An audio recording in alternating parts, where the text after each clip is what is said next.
Di dalam hadis Imam Muslim dikatakan, karena Rasulullah sallallahu alaihi wasallam yadhkurullaha fi kulli ahyani, ala kulli ahyani. Rasulullah itu selalu zikir setiap hin. Apa arti hin? Hin artinya saat, waktu. Setiap saat, setiap detik, detik per detik. Baginda Nabi Muhammad sallallahu alaihi wasallam selalu mengingat Allah. Inilah yang diwariskan oleh ulama sufi. Karena kita tidak sanggup berzikir setiap nafas, naik turun, maka dibuatlah zikir pagi sore berdasarkan ayat wasabbihuhu bukratan wasila, dan bertasbihlah pagi dan sore. Lalu kemudian dilatihlah qalbu menyebut nama Allah, dimulai dari 100, naik 500, naik 1000, itu latihan. Angka-angka itu cuma latihan, bukan ria. Orang berzikir dengan angka bukan ria, itu cuma latihan. Puncaknya nanti tidak pakai angka lagi. Tapi kapan kita zikir tanpa pakai angka? Kalau sudah menjadi pewaris Rasulullah sallallahu alaihi wasallam. Malaikat-malaikat Allah dari awal dicipta sampai sekarang itu mereka cuma mengamalkan 1 atau 2 zikir. Jadi ada malaikat yang zikirnya cuma subhanallah, ada yang subhanadzil izzati wal jabarut, ada yang zikirnya cuma Allahu akbar, ada zikirnya cuma la ilaha illallah. Itu malaikat dan gak putus. Maka di saat seseorang berzikir sebanyak-banyaknya, di saat itu sisi malaikatnya muncul. Malaikat tidur enggak? Enggak. Malaikat lalai? Enggak. Malaikat makan? Enggak. Makanya orang-orang yang sudah ahli zikir ini makannya bisa berkurang, tidurnya bisa berkurang, karena dia sudah mirip dengan malaikat. Nah, itu namanya ahwal malakiyah, ahwal malaikat. Tapi ini nggak boleh lama-lama, bisa mati dia. Tubuh ini tubuh insan, tubuh bashar, mesti dikembalikan kepada basyariah. Manusia butuh makan, manusia perlu tidur. Maka Nabi SAW ketika melihat sahabat-sahabat beliau kedapatan ahwal ini, maka beliau mengatakan, ana atqakum, aku yang lebih bertakwa, tapi aku masih tidur, aku masih nikah, masih bekerja. Ya. Jadi kalau ada orang merasakan ahwal seperti ini, itu nggak boleh lama-lama. Dia harus punya guru, mursyid yang akan membimbing dia untuk masuk ke ranah berikutnya. Kata zikir artinya ada 2. Pertama, zikir berarti benar-benar menyebut Allah, ya. Kadang-kadang diartikan dengan makna yang lebih banyak, ya. Jadi ada makna secara harfiah, ada makna secara majaziyah ataupun di luar itu. Bisa jadi diartikan zikir itu salat Jumat, Al-Quran, majelis ilmu. Tapi itu penjelasan lain. Zahir dari zikrullah menyebut Allah, ya. Dalilnya di sini disebutkan ada sekitar 15. Ini baru sebagian. Lebih dari 200 ayat mengenai zikrullah, ya. Kalau lebih dari 200 berarti penting gak zikir? Lebih penting dari umroh, ya. Tapi kenapa di musim normal orang lebih sering ngajak umroh? Kenapa banyak ustadz umroh tapi sedikit ustadz zikir? Bener. Kenapa banyak orang bermimpi bisa umroh tapi sedikit orang bermimpi bisa zikir yang banyak? Karena kalau zikir doang fulusnya tipis, kata dia. Kalau umroh fulusnya buahnya. Siapa bilang ya? Itu nggak ngerti dia. Dia nggak faham ayat waladzikrullahi akbar. Sungguh menyebut nama Allah itu lebih besar dari semuanya. Orang kalau zikir apa aja jadi besar, ya. Cuma masalahnya nggak yakin kepada Allah Subhanahu wa Ta'ala.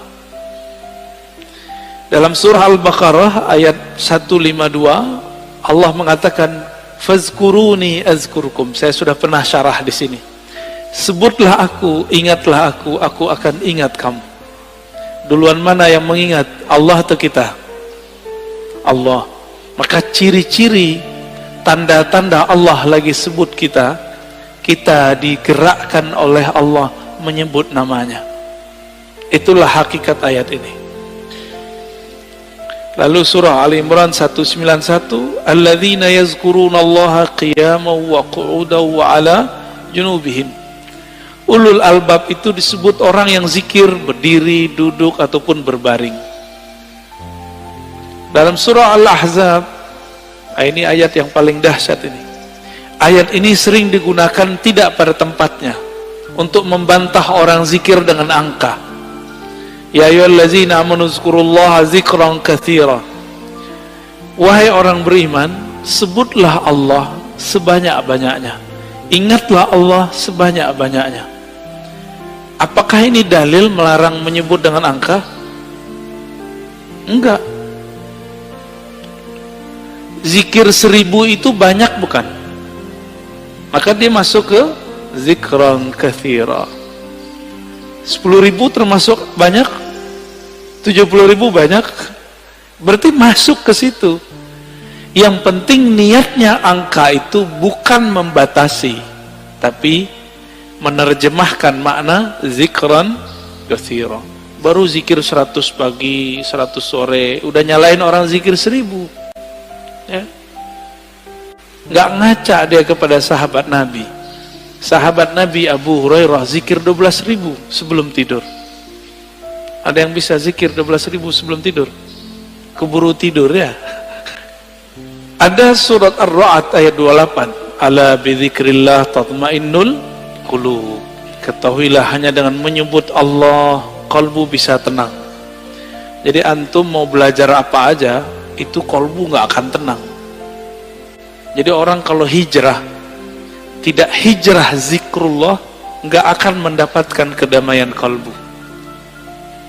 Oleh karena itu, bagi saya, berdasarkan ayat-ayat ini kan banyak ayatnya tadi. Belajar zikir itu bukan sunnat, tapi wajib. Ya, belajar zikir itu sunnat, salah itu. Belajar zikir itu wajib. Kenapa disebut wajib? Allah mengatakan aqimis salata li dzikri. Dirikan salat untuk mengingatku. Salat wajib enggak? Wajib. Supaya kita dari awal takbir sampai assalamualaikum connect kepada Allah Subhanahu wa taala, maka yang dilatihkan apa? Gerakan yang bagus atau zikir yang mantap? Apa yang dilatihkan? Dirikanlah sholat untuk mengingatku. Berarti yang dilatihkan apa? Mengingat Allah yang dilatihkan. Jangan sibuk masalah ini wajahtu atau enggak pakai ini. Enggak khusyuk antum ntar, malah kusut nanti. Jangan sibuk masalah usoli bid'ah atau tidak bid'ah, enggak khusyuk nanti. Oh ini kan ilmiah. Ilmiah itu bagian akal. Kalau sholat pakai kolbu. Jadi kita nggak ada debat lagi kalau sholat. Antum mulai sholat debat. Wah imamnya jahar nih bismillahnya. Kata mazhab ini ngaji lagi sholat. Ya pengajian dia lagi sholat. Kuliah aja kali ya. Imamnya kunut. Debat lagi di hatinya. Kunut itu menurut imam ini bid'ah. Ngapain? Sholat itu bukan lagi berdebat. Sholat itu menikmati santapan-santapan zikrullah. Ya. Jangankan itu, Muawiyah ibn al-Hakam al-Aslami, ada orang bersin lagi sholat, dia lagi sholat, dia baca yarhamukallah. Gimana Pak? Boleh nggak? Kita lagi sholat, ada orang bersin, terus kita bilang yarhamukallah, gimana? Gimana sholatnya? Masalahnya sahabat ini kan nggak semua ngerti fikih. Nabi lagi ngajarin, lagi sholat, sahabat bentak dia kayak anak kecil dulu. Maka Nabi ini ngajarin sahabat betul-betul satu persatu. Lagi sholat bentak sahabat, gimana tuh? Apa kata beliau? Selesai sholat, Nabi tidak mengata-ngataiku, bi abi wa ummi, demi Allah, demi ayah ibuku, beliaulah guru terbaik, guru paling ideal, gak pernah ngata-ngatain orang. Terus Nabi bersabda, kata beliau, wahai Muawiyah, sholat itu la tasluh, tidaklah cocok kecuali zikrullah dan tasbih. Maksudnya kamu gak usah tanggapin kalau ada orang bersin. Itu cuma nanggepin orang bersin, apalagi nanggepin orang kunut. Buat dalil lagi dalam hatinya ya. Wah, di mazhab gua nih nggak ada nih, nggak angkat tangan ah. Debat, lagi sholat debat, berdebat dengan diri sendiri.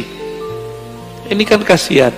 Ini tanda sholatnya, belajar sholatnya bukan dengan zikrullah, belajar sholatnya dengan apa? Dengan nafsu pengen berdebat ya. Kalau udah sholat nggak ada debat, nggak ada pengajian ya, ngaji nanti habis sholat atau sebelum sholat. Baik. Ini dalilnya banyak sekali ya.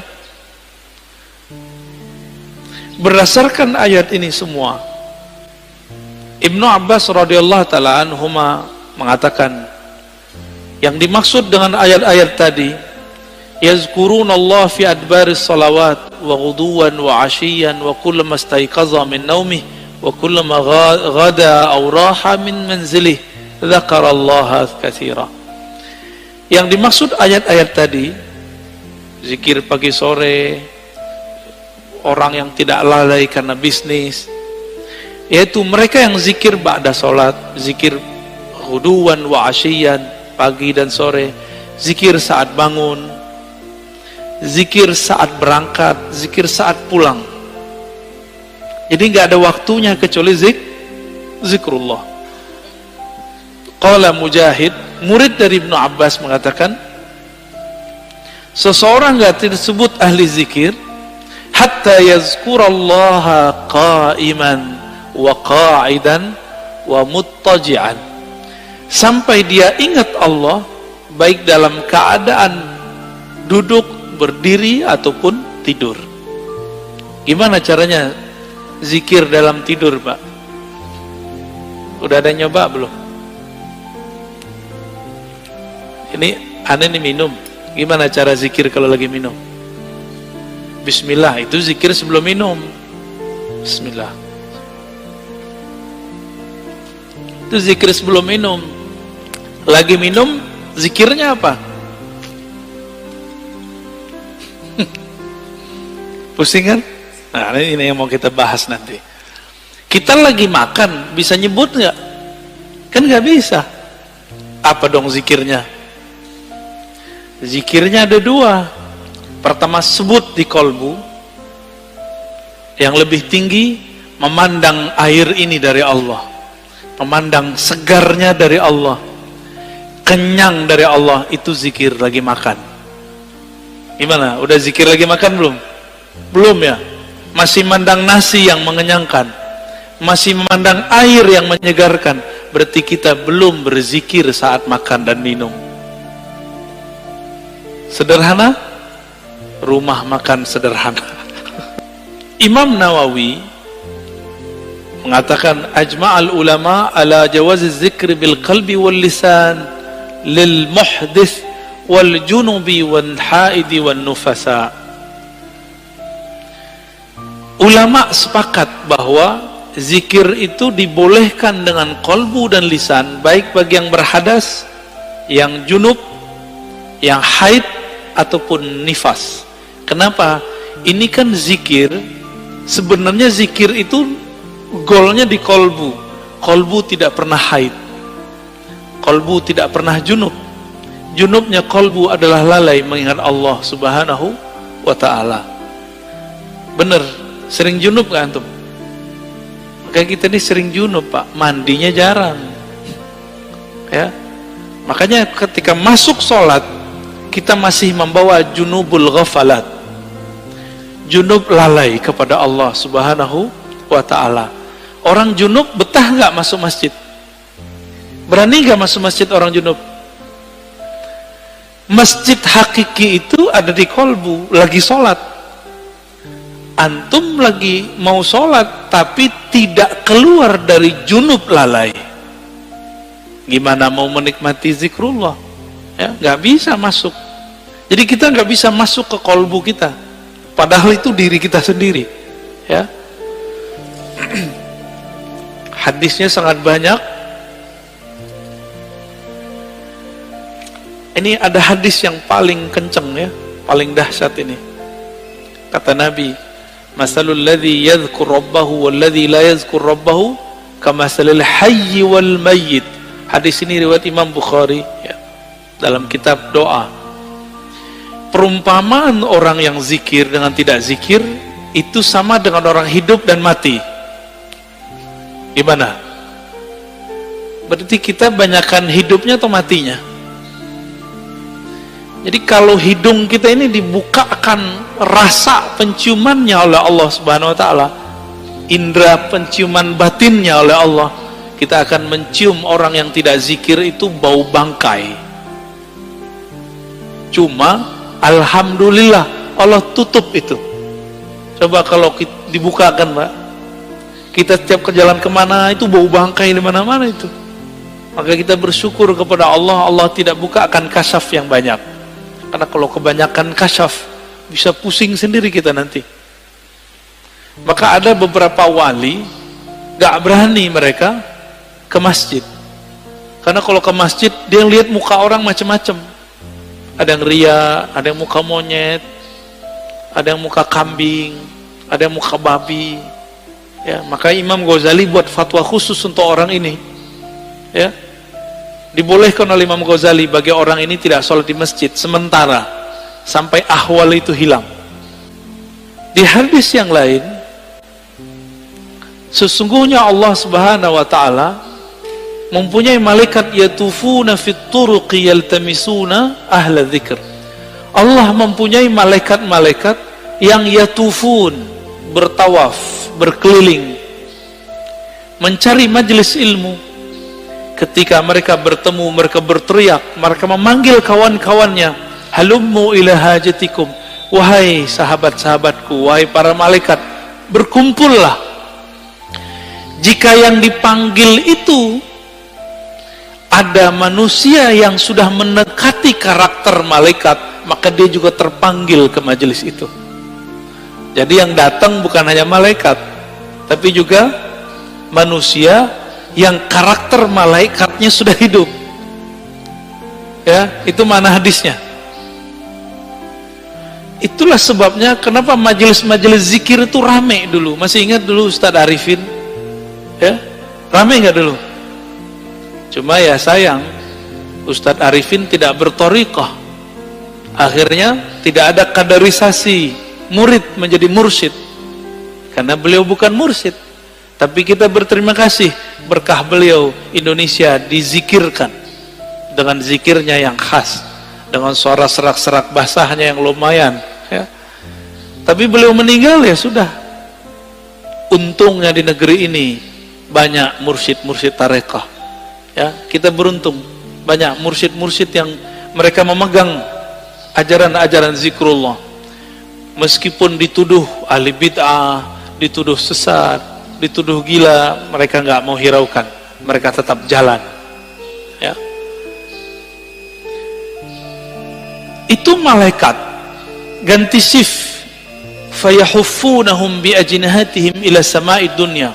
Ketika mereka berkumpul, itu malaikat meliputi orang-orang yang duduk di majelis zikir dengan sayapnya. Ada yang lihat gak? Antum kalau kasyaf bisa lihat. Untung tidak kasyaf, karena kalau kasyaf pasti ketakutan, ya. Itu sampai ke langit pertama, nyundul langit. Makanya malaikat dari timur, dari barat lihat, wah kayaknya ada majelis zikir nih. Mereka akan berkumpul. Kalau ada manusia, kolbu yang sudah berzikir, dia akan ikut meramaikan majelis tersebut. Semoga kolbu kita termasuk kolbu yang sudah berzikir. Amin ya rabbal alamin. Semoga yang hadir ini dipandang Allah, kolbunya kolbu berzikir. Amin ya rabb. Lalu mereka ditanya oleh Allah, wa huwa a'lamu bihim, pada Allah lebih tahu keadaan mereka. Ma yaqulu abdi, apa yang dibaca oleh hambaku wahai malaikat? Lalu mereka mengatakan, mereka bertasbih kepadamu ya Allah, bertahmid ya Allah, bertakbir ya Allah, bertahlil. Apa kata Allah? Hal ra'auni, apakah mereka melihatku? Lalu para malaikat menjawab, tidak ya Rabb. Seandainya mereka melihat aku, bagaimana? Oh, kalau kita udah melihat Allah, antum tuh gak mau kerja lagi, mungkin gak mau nikah lagi. Ya udah asik dengan zikrullah. Ini hadisnya panjang ya, maka disebut dengan humul julasa la yashqa bihim jalisuhum.